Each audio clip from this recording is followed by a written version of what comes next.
All right, you guys. So this is our life group number 3 for our fourth and fifth graders, and it is called Doubt Busters.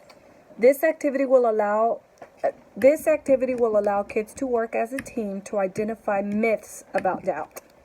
Kids will work in teams to determine if 4 different myths about doubt are true or false. So supplies, you're going to need a dry erase board, and you're going to need your marker and your eraser. And then you're also going to have 4 myths, okay? You'll have these 4 myths. All right, we are about to identify whether or not the following myths about doubt are true or false. In a second, I'm going to divide you into teams. You will read about the following myths. Here we go. Doubt is unhealthy. And you give this to a team. Doubt is the opposite of faith. Doubt is unforgivable. Doubt makes us weak.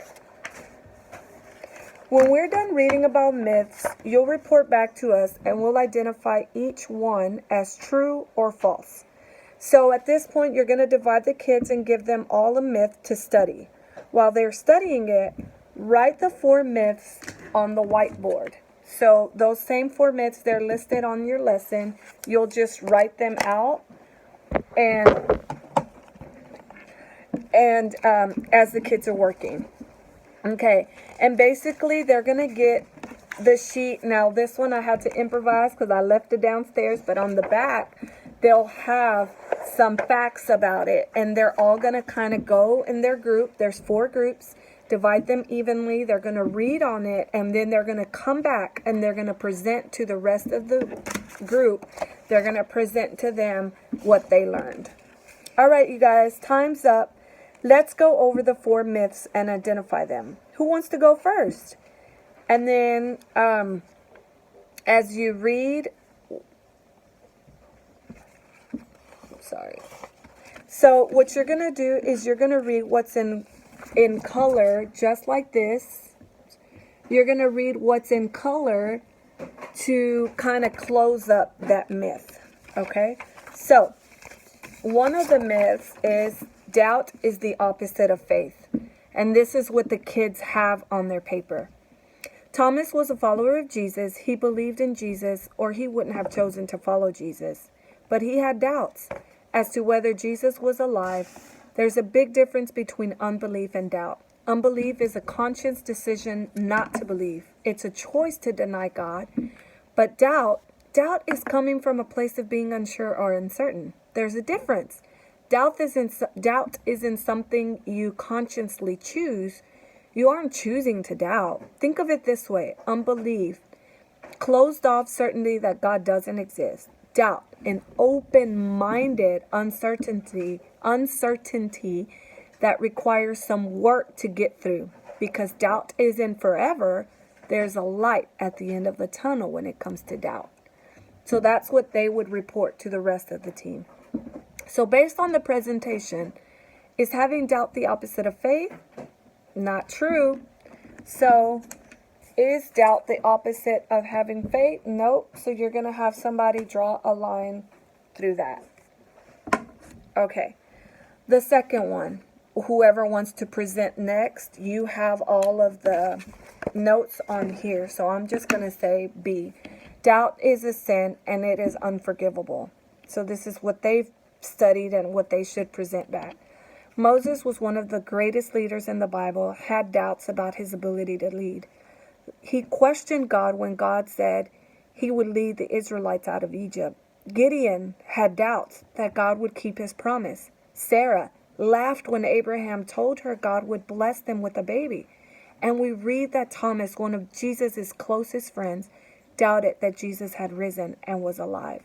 You would close off with what's in blue that says, one thing that might help when you're doubting is to simply stop and think of a time or times when you've experienced God's faithfulness in your life, or a time or times when he has been active in someone else's life. So based on the presentation, is doubt unforgivable?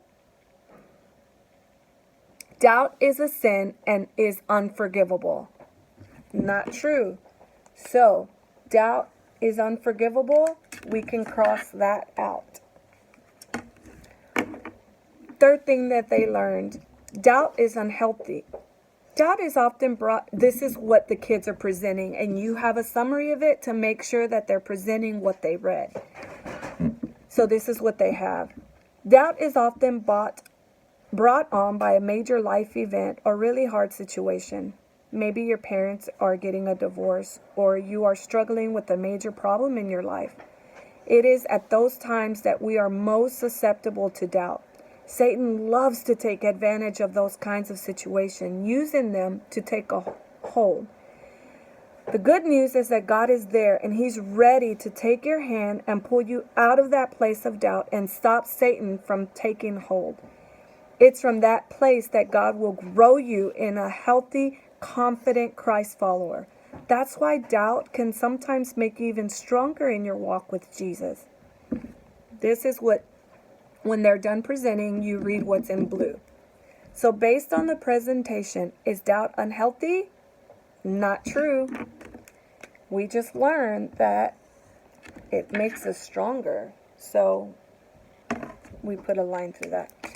And last, I'm sorry. There's more to the comment. Gary Parker said in the book, The Gift of Faith, if faith never encounters doubt, if truth never struggles with error, if good never battles with evil, how can faith know its power? In other words, without doubt, then how can your faith grow stronger? You need doubt to grow your faith. And last but not least, doubt means our faith is weak. That is the fourth myth. Thomas, this is what the kids have. Thomas doubted until he saw Jesus. Thomas was a devoted follower of Jesus. He was one of the chosen 12. Thomas risked his life to follow Jesus, and he followed when following Jesus wasn't cool or popular.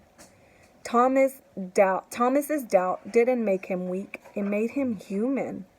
But it was through that doubt that his faith grew stronger, and he became a stronger follower of Jesus. When he saw Jesus, he immediately declared him, "My Lord and my God." In that moment, Thomas no longer doubted, and you can bet that his faith grew stronger than ever. So that's what the kids presented. Now this is what's in blue for you. But here's the deal about doubt. If you let it go and allow it to grow, then it can become a problem. You can think of it like an infection. If you don't take action and go to the doctor to get medicine, that infection can grow and spread and make you physically sick. Doubt can do the same. If you don't talk about your doubt, if you don't ask questions, if you don't make the effort to work through it, then it will grow and spread and can really make you spiritually sick. So based on the presentation, does having doubt mean our faith is weak? Nope. So that myth, we busted that myth. We scratch it out.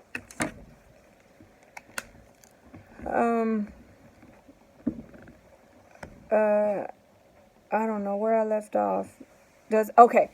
So that's not what God wants for you. He wants your faith to be bold and strong. He wants you to leave our doubts behind and step into great faith. He wants you to be victorious in Him, and He'll help you do that. Just that.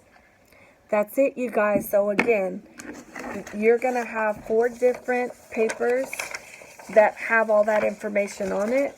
Because it's a lot of information, it's better that we break it into groups. They do their study, they read it, and then they come back and present to the group what they observed.